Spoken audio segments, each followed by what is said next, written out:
22년 새해를 맞이하여 하나님의 크신 은혜와 사랑이 여러분들과 가정에 하시는 모든 일들 위에 넘쳐나기를 축복합니다. 우리가 인정을 하든지 안 하든지요, 모든 인생들의 삶에는 그 삶을 이끌어가는 어떤 원동력의 원칙이 있습니다. 마찬가지로 우리들에게는 우리를 통제하시는 하나님이 숨겨 놓으신 원칙이 있습니다. 그것은 먼저 그의 나라와 그의 의를 구하는 것입니다. 우리가 이 땅에서 하나님이 허락하시는 복을 누리며 승리하는 삶을 살려면 누구든지 하나님의 그 원칙을 붙들어야 합니다. 우리가 묵직하게 하나님의 이 원칙을 붙들고 살아가면요, 하나님의 사랑이 우리 안에 나타나게 됩니다. 우리 옆에 한 목소리로 같이 한번 우리 외쳐보기를 바랍니다. 한 해는 하나님의 사랑을 받읍시다. 하나님의 사랑을 받읍시다. 자, 이 한 해는 무엇보다도 하나님의 사랑을 받아야 합니다. 그래서 우리가 새해를 시작하면서 무엇보다도 하나님의 사랑을 받는 그런 자녀들이 되어야 합니다. 하나님께서 우리 인간에게 주신 가장 큰 보배는 하나님의 사랑입니다. 사람이 소유하고 있는 가장 큰 가치도 하나님의 사랑입니다. 하나님의 사랑을 받는 데는 천재도 없고요, 둔재도 없습니다. 누구든지 하나님의 사랑을 받을 수가 있습니다. 하나님의 사랑을 받으면 누구든지 이 각박한 세상에서 삶의 여유를 찾을 수가 있습니다. 영혼의 여유를 찾는 자가 이 땅에서 귀한 일을 할 수가 있습니다. 세상은 힘들고 각박하지만 하나님의 사랑이 있기에 우리의 삶에 하나님의 은혜만 나타나면 우리는 이렇게 고백하게 됩니다. 여호와는 나의 목자시니 내게 부족함이 없으리로다. 우리는 이렇게 고백하지 않습니까? 사랑하는 여러분, 오늘 우리의 이 시대에는 잘 먹고 잘 사는 시대가 되어서 육신이 영양실조에 걸린 사람을 찾아보기가 어렵습니다. 모두가 너무 많이 먹다 보니 여기도 다이어트, 저기도 다이어트, 끽하면 살 빼야지 한다는 소리만 들릴 뿐입니다. 그런 반면에 정신적인 영양실조에 걸린 사람들은 너무나도 많아졌습니다. 심령의 기근이 왔습니다. 그 얼굴에 생기가 말랐습니다. 마음에는 기쁨이 일어나지 않습니다. 생활의 행복이 없어졌습니다. 늘 불안과 염려와 근심과 초조 속에서 삶의 보람도 의미도 없이 살아가는 사람이 많아졌다는 사실입니다.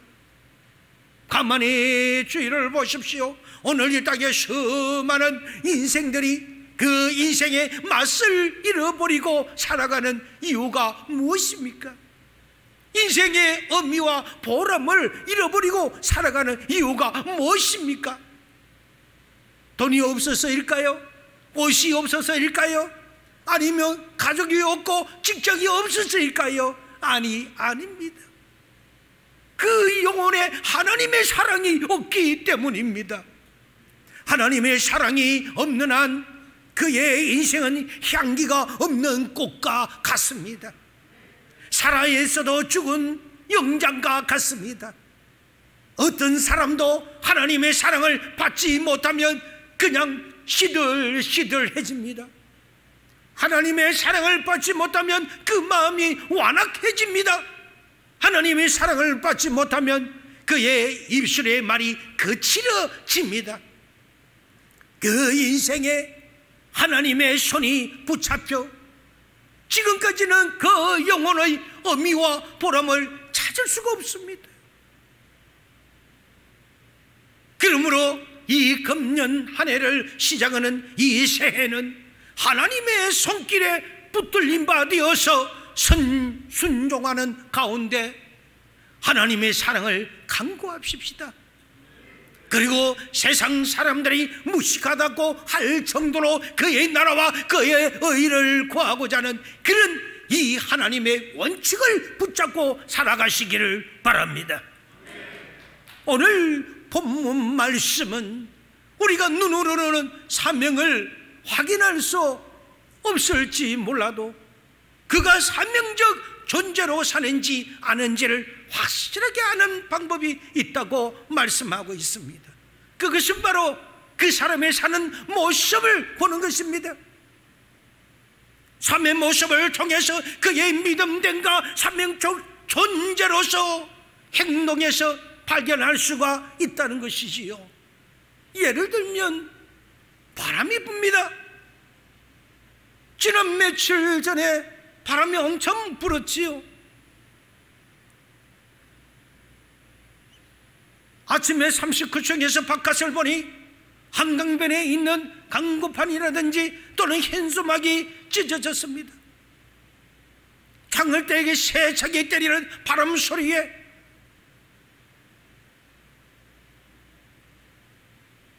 그런데 그 바람이 눈에 보입니까?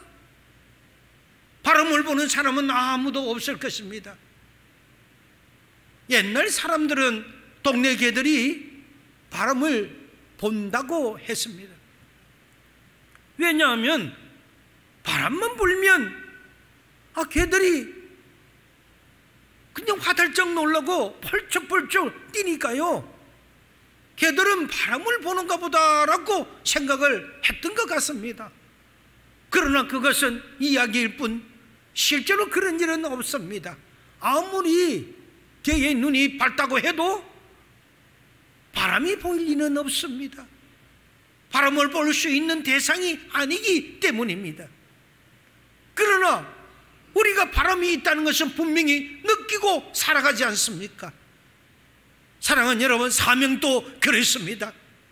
사명은 우리 눈에 보이지 않습니다. 그러므로 내가 사명적 존재로 사는가 아닌가를 눈으로 알 수는 없습니다. 그러나 성경은 말씀하고 있습니다.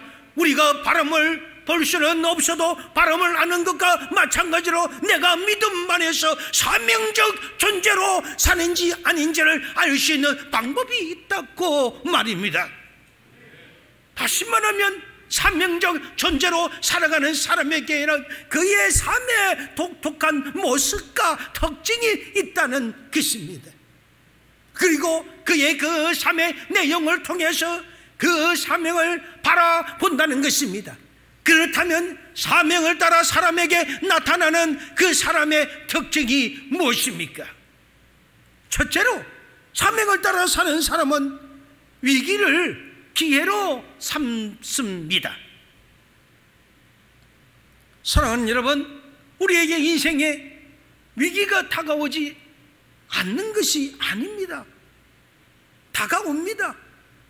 믿음 안에서 사명을 붙잡고 살면 아무 의미가 없다, 아무런 이유가 없다, 만사가 행동할 것이다, 어려움도 없을 것이다, 이렇게 생각하는 것은 잘못된 가르침입니다. 성경에 기록되는 수많은 믿음의 조상들도 사명을 따라 살다가 위기를 당했습니다. 쓴 눈물을 마셨습니다. 그러나 그들의 삶의 위기를 기회로 만들 줄 아는 그들은 사람이었다는 사실입니다. 그들은 위기를 하나님께서 주시는 축복의 기회로 만들었습니다. 이것이 차이가 있는 것이지요. 이것이 사명을 따라 사는 사람들의 모습입니다. 위기는 누구나 언제나 어떤 유임이 나에게도 온다는 사실입니다. 그러나 그것을 기회를 찬스로 만들고 그 찬스를 나에게 더듬는 기회로 만들어 살아간다면 그것이야말로 사명받은 자들이죠. 그래서 언제나 유형과 기회를 동반하고 있습니다. 마치 그 동전과 양면같이 같다는 말씀이지요. 위기를 벗어날 수는 없다는 것입니다. 사랑하는 여러분, 금년 22년을 살아가다 보면은 사람들에게 좋은 날만 있지는 않을 것입니다. 평탄하고 은혜로운 날들만 우리를 기다리고 있지 않다는 것입니다. 때로는요, 비도 오고요, 때로는 눈도 오고요, 질풍한 길도 가고요, 돌짝빛도 가고요, 가시밭길도 가듯이요, 때로는 삶의 위기도 만나게 될 것입니다. 그 진풍락을 헤치고 지나가야 할 때도 있을 것입니다. 그러나 반전이 중요합니다. 그 삶의 위기를 그 축복의 기회로 만드는 그런 자가 하나님의 축복을 받는 자입니다. 우리 모두가 그런 상황에 벌어질 때는 사명자로서 하나님의 그 축복을 받는 자가 되어야 합니다. 어떠한 상황에도 사명을 붙잡으십시오. 그리고 사명을 따라 사십시오. 오늘 본문에 보면은 사도 바울이 그렇게 가고 싶었던 로마가 나옵니다. 그렇게 가고 싶었던 로마에 그는 도착합니다. 당시 로마는 세계 최대의 도시였습니다. 모든 길이 로마를 통해 있었습니다. 수많은 사람들이 모여있는 그 시장거리나 화려한 폼페이의 그 원형 경기장 등등, 그 당시 많은 사람들에게 있어서 로마는 꼭 한번 가고 싶은 흠모의 도시였습니다. 그러나 로마의 모든 화려함도 사도 바울에게는 그림의 떡이었습니다. 그가 즐기기 위해서 로마에 온 것이 아닙니다. 여행하러 온 것이 아닙니다. 더구나 그 자신이 원해서 온 것도 아니었습니다. 그가 로마에 온 것은 로마에 가서 복음을 전해야 한다는 하나님의 명령 때문이었습니다. 그는 그 사명을 감당하기 위하여 수많은 죽음의 유기를 몇 번이라도 넘어가면서 로마에 도착했었던 것입니다. 사랑하는 여러분, 인생에서 언제 가장 큰 위기가 닥쳐오는지 아십니까? 존재적 사명이 사라질 때일 것입니다. 사람은 아무리 어려워도 자신이 붙잡아야 할 사명이 있으면 괜찮습니다. 희망이 있기 때문인 것입니다. 희망이 사라지면 모든 것이 사라지는 것이지요. 내가 감당해야 할 사명이 있다면 그것이 바로 우리의 소망이요 희망일 것입니다. 오늘의 이 고통은 얼마든지 견뎌낼 수가 있습니다. 사명자가 가졌기 때문입니다. 사명이 나에게 있기 때문입니다. 나에게 아픔이 옵니까? 질병이 옵니까? 길고 가서 나를 괴롭혀라도 하나님, 제게는 아직 사명이 남아있습니다라고 기도하세요. 하나님 앞에 사명을 다 바치기까지는 저는 하나님이요, 저는 안 됩니다. 이 땅에서 사명을 또 감당해야 된다고요.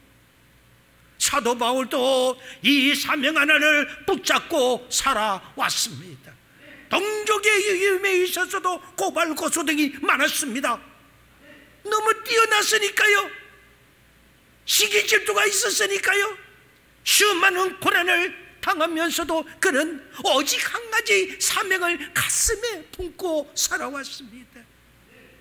그는 언젠가 로마에 가서 복음을 전할 수 있을 것이라는 그 사명 하나로 지금까지 그는 버텨왔던 것입니다.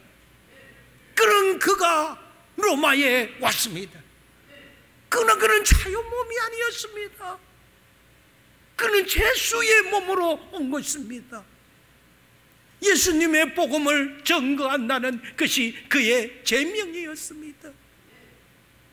뿐만 아니라 그는 언제 죽어야 할지 모르는 시한부의 인생이었습니다. 사랑하는 여러분, 이쯤 되면 실망한 만도 하지 않겠습니까? 이쯤 되면 포기할 만도 하지 않겠습니까? 이 정도쯤 되면 하나님을 향한 원망의 말이라도 할 법하지 않겠습니까?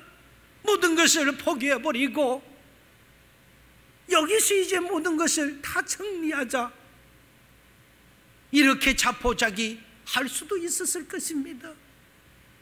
그런데 오늘 본문 속에 나타나는 사도 바울의 삶은 오늘 우리에게 도전이 되고 있습니다.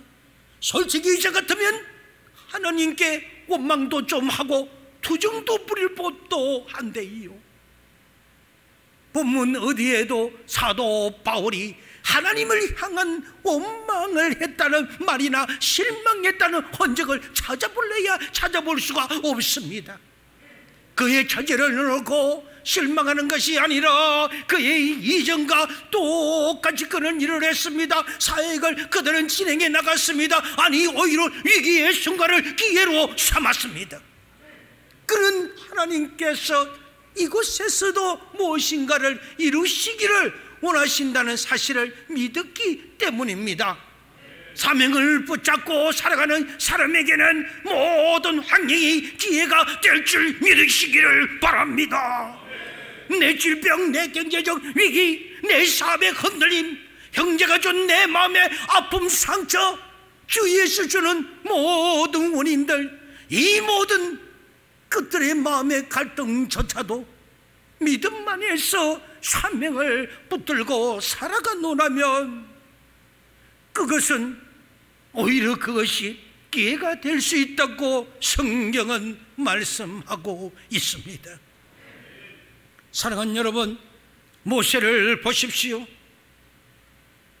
그는 9명의 형제들에 의해서 시기와 질투의 관계로 인하여 아버지의 사랑을 독차지한다고 해서 그는 형제들에 의해서 팔려갔습니까? 얼마나 그가 좌절했겠습니까? 그 9명의 친형제들 중에서 단 한 명도 아니 된다고 반대도 없이 애굽의 종으로 팔려갔던 것입니다. 우리 같다면 낙담을 했어도 수백 번, 수천 번 했을 것입니다. 두고 보자는 식으로 말입니다. 이빨을 갈아도 바득바득 갈았을 것입니다. 그러나 요셉은 그렇지 아니하였습니다. 종으로 팔려갔던 그곳에서도 위기를 기회로 삼아 그곳에서도 보디발이라는 장군의 집에 집사가 되었습니다. 종이 되었다는 것이지요. 종에서 그는 그 모든 큰 살림을 도맡아 운영하는 집사관이 되었습니다.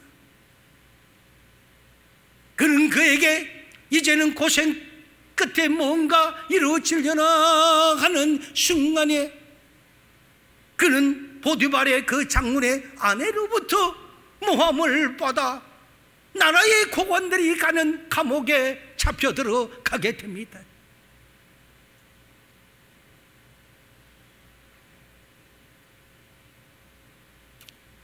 그 보디발의 아내의 고관은 잘생기고 미모가 뛰어난 요셉을 통하여 날이면 날마다 눈짓을 해서 꼬셨습니다.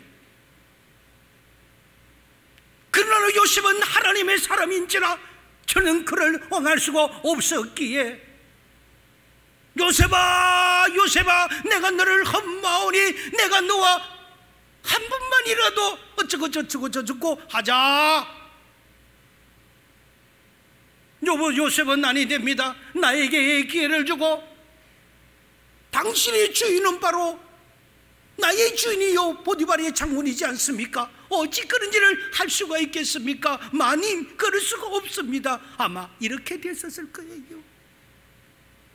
요셉이 응하지 않자 보디발의 아내가 저놈이 나를 모함했도다, 저놈이 나를 겁탈했도다, 사랑의 경우로 바뀌었습니다. 그래서 요셉을 감옥에 넣었습니다. 나라의 고관들이 들어가는 감옥에 요셉은 들어가게 됩니다. 여러분, 우리 같으면 어떻게 했습니까? 감옥에서 또 얼마나 좌절했겠습니까? 억울함을 어떻게 달랬겠습니까? 그러나 그 감옥에서 요셉은 허송세월을 보내지 않았습니다. 그곳에서도 그는 기회를 다시 재창출해냈습니다. 전보다 더 신실하게 살았습니다. 그는 그 감옥에서도 총무가 되었고요. 그 결과 그는 그 애굽 나라의 총리 대신이 되는 그런 역사의 반열에 오르게 됩니다.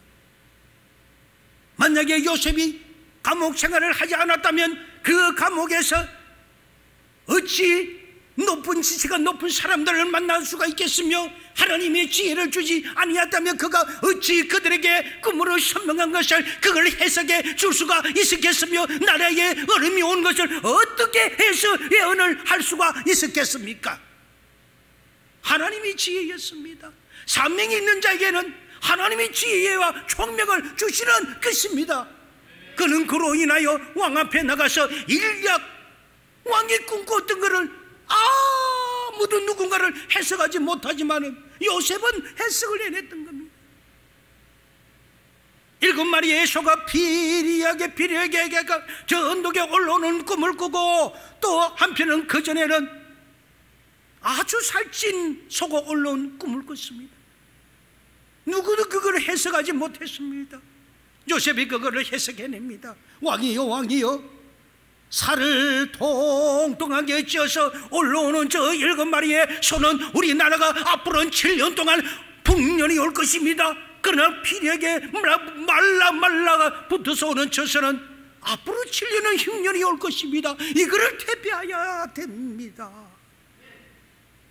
누구도 그거를 풀지 못했지만은 요셉이 풀었던 겁니다. 왕의 꿈을, 그 내용도 왕이 요셉에게 말을 해주지 않았지만 요셉이 주는 그 지혜는 하나님의 지혜였기 때문에 하나님의 영으로 요셉은 모든 걸 알고 있었기에 그 해석을 다 해냈던 겁니다.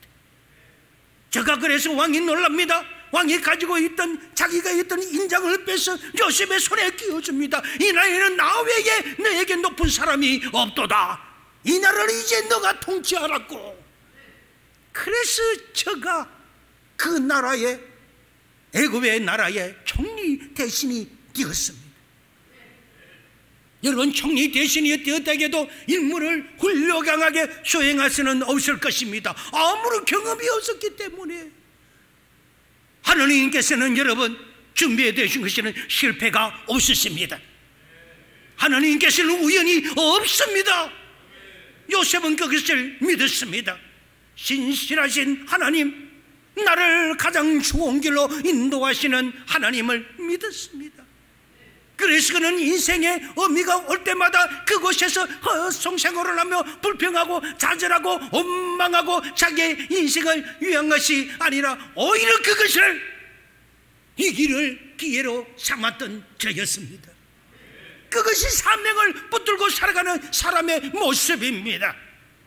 우리도 이와 같은 사명적 사람이 되어서 어려움이 오더라도 사명을 붙들고 있는 사람은 하나님이 상고개를 넘으면 평지가 나오듯이 우리는 그런 사명을 붙들고 살아가서 하나님의 축복을 이어받는 그런 여러분들이 되시기를 바랍니다. 둘째, 때를 얻든지 못 얻든지 전하라. 오늘 바울이 그랬습니다. 마음대로 거리를 다닐 수가 없었고 해당에 가서 전도할 수도 없었지만은 그는 암담한 상황에서 한 가지 아이디어를 적어내었습니다. 사도 바울이 갇힌 감옥은 상당히 특이했습니다. 자기의 사비로 전세를 내어 밖에 나가서 살 수 있는 특권이 주어졌습니다. 어떻게 이런 일이 가능했는지 학자들의 그 연구에 의하면 지극히 당연한 결과였습니다. 여러분, 제가 로마로 가는 도중에 그때는 지금과 같은 이런 엄청난 그러한 여객선도 없을 때입니다. 거대한 풍랑을 만났습니다. 파선이 되었을 때 많은 사람이 이제는 다 죽었다고 그렇게 했을 때 이기 위해서 사도 바울이 하나님의 능력자가 건져냈습니다. 저들을. 이때 백부장과 로마의 군인들이 사도 바울의 하는 행동을 보았습니다. 그 본 모습을 보고 얼마나 저를 존경했겠습니까? 저분이 아니었으면 우리가 다 죽었을 것이다. 그러니까 저는 우리의 생명의 원인이다. 이렇게 생각하는 이들의 로마의 정예 부대와 100명의 부활을 끌어내리는 백부장이 로마의 정예 부대에 많은 탄원서를 얼마나 넣었겠습니까? 사도 바울이 특별대우를 받게 하기 위해서 얼마나 많은 노력을 했겠느냐는 것입니다. 이 특별대우라는 것이 감옥에 갇히긴 갇히는데 자기 돈으로 작은 집을 사놓고 거기서 지내는 것입니다. 그러나 그 집 밖으로는 나갈 수가 없습니다. 그렇지만 자기가 원하는 사람들을 누구든지 만날 수 있도록 출입은 허가해 준 것입니다. 하나님께서 사도 바울에게 어떻게 길을 열어주셨는가 보세요. 그래서 그는 위기를 기회로 삼을 수 있었습니다. 말씀의 17절을 보니까 그는 그곳에 사는 유대인 지도자를 초청해 놓고 자기 집에서 복음을 전파했다고 증거하고 있습니다. 사랑하는 여러분, 오늘 이 시간 여러분들이 사명을 따라 사는가 아닌가를 스스로 진단해 보시기를 바랍니다. 여러분이 알기를 원한다면 이런 질문을 스스로 해보십시오. 내 인생에 수많은 위기가 찾아왔을 때 나는 어떻게 했던가? 가령 육신적인 위기, 영적인 위기, 교회적인 위기, 신앙적인 위기, 내 가정의 위기, 이런 모든 것이 찾아왔을 때 나는 과연 과거의 그 위기를 기회로 만들었던가? 아니면 그곳에서 나는 주저앉고 허송세월을 보냈던가? 내 신세만 타령하고 하나님을 원망하는 그런 세월을 보냈던가? 이 새해 우리는 살아가면서 우리 인생에 다가오는 모든 환경을 하나님께서 내게 축복하시는 축복의 기회로 삼는 놀라운 믿음이 되시기를 축복합니다. 사명을 붙잡고 그 사명을 따라 사는 자는 결단코 세월을 허송하지 않습니다. 어느 경우가 있든지 어느 환경에 처했든지, 그리고 그는 그것을 위기를 기회로 만들어냅니다. 이것이 기도하는 사람의 자세입니다. 우리는 그런 기도하는 사람의 자세로 만들어져야 전환 유복이 된다는 것입니다. 셋째, 사명을 따라 사는 사람은 자신이 있는 곳에서 최선을 다합니다. 여기서 중요한 단어는 있는 곳에서입니다. 오늘 말씀은 사도 바울의 그 로마 감옥 생활을 너무나도 생생하게 우리에게 전해주고 있습니다. 본문에 보면 몇 가지 특징의 이야기가 있는데, 그 감옥에서 복음을 전하기 위해서 가능한 방법을 바울은 다 동원했다는 것입니다. 아침부터 저녁까지 단어가 나옵니다. 그 당시 기록을 보면요, 아침 9시부터 저녁 5시까지 매매가 허용되었다는 사실입니다. 그래서 아침부터 저녁까지는요, 사람을 마음대로 들릴 수가 있었어요. 그리고 23절에 보면 날짜를 정했다고 합니다. 요즘 말로는 쉽게 이야기하면은 사람들을 만날 수 있는 그런 스케줄을 미리 정리했다는 사실입니다. 사도 바울이 자포자기 했다면 아무것도 할 수 없는 감옥이라는 그런 것입니다. 언제 죽을지도 모릅니다. 비록 집안에서 조금의 자유는 있었다고 하지만은 감옥이나 뭐 집안이나 무엇이 다릅니까? 처음에는 감옥에 있다가 집안에 들어오면 뭐 좋을 것 같지만 작은 집에서 밖으로 나가지 못한다고 생각해 보십시오. 얼마나 답답했겠습니까? 바로 그거는 오늘날 말로 가택연금 상태가 아닙니까? 그거 얼마나 좌절했겠습니까? 그러나 사도 바울은 조금도 염려하는 기색이 없었습니다. 원망하는 기색은 더욱더 찾아보려야 없을 거예요. 자신이 처한 이 환경 속에서 무엇을 할 수 있는가를 그런 연구하고 기도하고 나아갔던 것입니다. 그리고 자신이 있는 그곳에서 그런 최선을 다했습니다. 그런 면에 오는 사람들에게 세 가지를 했다고 오늘 본문은 말씀하고 있습니다. 첫째는 강론이요, 두 번째는 증거요, 마지막에는 고냈다고 말씀을 하고 있습니다. 이 세 가지 단어는 다 다릅니다.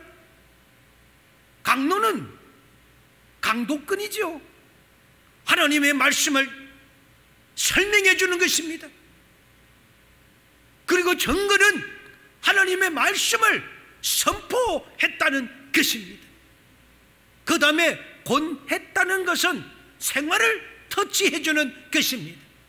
하나님의 말씀을 지식으로만 이론적으로만 가르친 것이 아니라 생활 속에 적용할 수 있도록 하나하나 건면했다는 사실입니다. 이렇게 감옥에서 수많은 사람들에게 전도했더니 그 반응과 결과가 어떠했습니까? 24절을 보게 되니까 그 말을 믿는 사람도 있고 믿지 않는 사람도 있다고 했습니다. 여기에 믿지 아니하는 사람도 있어라는 이 단어는 부중과거라고 하는 특별한 시제를 사용하고 있지요. 그러니까 믿지 않는 사람 이 한 분만이 아니라 계속해서 안 믿는 사람이 있었다는 것입니다. 뭔가는 반복되었는데요. 신기하지 않습니까? 사도 바울이 안 믿겠다는 사람을 찾아가서 전도한 것도 아닙니다. 설교를 들으려고 스스로 찾아와서 사도 바울의 설교를 다 듣고는 계속해서 안 믿는 것입니다. 그런데 계속해서 오기는 옵니다. 그런데 믿지는 않습니다. 이것이 얼마나 낙심될 일입니까? 그러나 사도 바울은 이렇게 했습니다. 본문 30절을 넘어와서 보니까 바울이 자기 셋집에 머물면서 자기에게 오는 사람을 다 영접했다고 했습니다. 상황을 보니까 밖에서 사울이 자기의 사비를 통해서 세를 얻어서 살았던 것 같아요. 여러분, 매너라고 해서 아무나 갈 수 있는 것이 아니지 않습니까? 매너를 가보면 매너를 만날 것인지 말 것인지는 그 안에 제수에게 결정 것이 있습니다. 제수가 나는 안 만나겠다고 하면 돌아가야 합니다. 사도 바울에게도 마찬가지 그런 권리가 있었습니다. 사도 바울의 그 고난은 뒤로 한 채 바울은 믿지 않는 사람들을 다 쫓아버렸다가 아니지요. 모두들 다 말씀해 보니까 영접했다고 나와 있습니다. 모름지기 전도로가 하는 것이 그렇습니다. 전도하는 대로 다 잘 되면 누가 못하겠습니까? 예수님의 말씀을 듣고도 회개하지 않고 마음 문을 열지 않았던 사람들이 있었는데 하물며 우리들이겠습니까? 믿지 않는 사람들이 있는 것은 너무나도 당연합니다. 장난치는 아이가 교실에 있어도요, 교사는 공부를 가르쳐야 합니다. 때를 어떤지 못 어떤지 우리도 말씀을 증거해야 하고 복음을 증거해야 합니다. 사람들이 믿지 않았던 우리는 계속해서 전도인이 되어야 합니다. 26절에 보면 일러서되 이 백성에 가서 말하기를 너희가 듣기는 들어도 도무지 깨닫지도 못하여 보기는 봐도 도무지 알지도 못하더라. 이거 기가 찰 노릇합니까? 예수님께서는 우리가 복음을 전해도 받아들이지 않는 사람들이 있음을 미리 아셨습니다. 그럼에도 불구하고 예수님께서는 우리들에게 복음을 전하라고 말씀하십니다. 이것이 바로 때를 얻든지 못 얻든지 너희는 증거만 하라는 것입니다. 결과는 내가 내겠다는 겁니다. 우리가 왜 결과까지 내야 됩니까? 예수님이 결과는 내가 낼 것이니 너희는 전하기만 전해, 이런 말이지요. 들으면서도 깨닫지 못하는 사람들이 앉아있어도 전에는 반질반질거리며 믿지 않은 사람들이 있어도 하나님은 우리에게 이렇게 말씀하십니다. 그들이 우리가 인간적으로 보면 밉지요. 너희가 정말 믿음이 있는 그리스도인이라면 지금 있는 그곳에서 최선을 다해 복음을 전해야 한다고요. 이것이 사명을 따라 사는 사람들의 모습입니다. 환경을 탓하지 않습니다. 상대를 보지 않습니다. 때를 어떤지 못 어떤지 우리는 할 수만 있다면 우리는 전해야 합니다. 말씀의 결론을 맺습니다. 사랑하는 여러분, 잘 믿는다는 것이 무엇일까요? 그것은 생산적인 신앙이어야 합니다. 나로 인해서 불화한 사람들이 화해하고 나로 인해서 안 믿는 사람이 예수를 믿게 되고 구원을 받는 사람들이 그렇게 해서 생겨나야 합니다. 그래야 우리가 잘 믿는 사람인 것입니다. 내가 열심히 주를 위해 봉사한다고 하지만 이웃을 섬긴다고 하지만은 전도가 없다면요, 잘못 믿고 있는 것이지요. 그거보다 더 중요한 것이 죽어가는 저 영혼들이 그냥 둥둥둥둥 떠내려가는데 저들을 우리는 구해내야 되지 않습니까? 우리는 그것을 외면한 채 지금 있는 현 상황만 우리가 열심히 봉사한다면 어찌 그것이 하나님을 믿는 사람의 100%의 믿음이라고 할 수가 있겠습니까? 초점을 둬야 됩니다. 영혼 구원에 둬야 됩니다. 때를 얻든지 모르든지 우리는 저들에게 우리가 받은 바의 복음을 먼저 받았으니 너희는 줘라고 했기 때문에 우리는 그렇게 나눠야 합니다. 복음을 전해야 합니다. 바울은 지금 감옥에 있지만 담대하게 거침없이 저는 전도를 합니다. 도저히 입을 다물 수가 없습니다. 왜냐하면 그가 받은 복음이 너무나도 확실했기 때문입니다.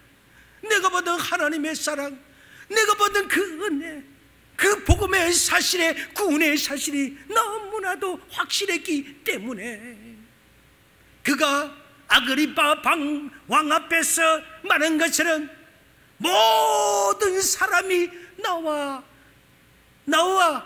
같기를 바랍니다고 했어요. 간절한 마음이 그에게 있었기 때문입니다.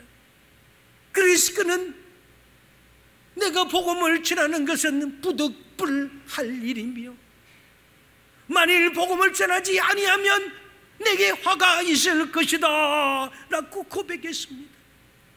그런데 우리가 예수님을 믿는다고 하면서 복음을 전하지 않는다면 우리 신앙에는 분명히 병이 들어 있는 것입니다. 이 문제를 찾아서 우리는 문제를 해결해야 합니다. 사도 바울이 하나님의 나라를 담대하게 거침없이 전파했다고 했습니다. 그렇다면 그 후의 결과에 관한 이야기가 있어야 합니다. 그런데 말씀은 31절에서 끝으로 그의 이야기가 어떤 이야기도 기록이 없습니다. 그럼 사도행전의 작가인 이 누가는 왜 그 이야기를 쓰지 아니하였을까요?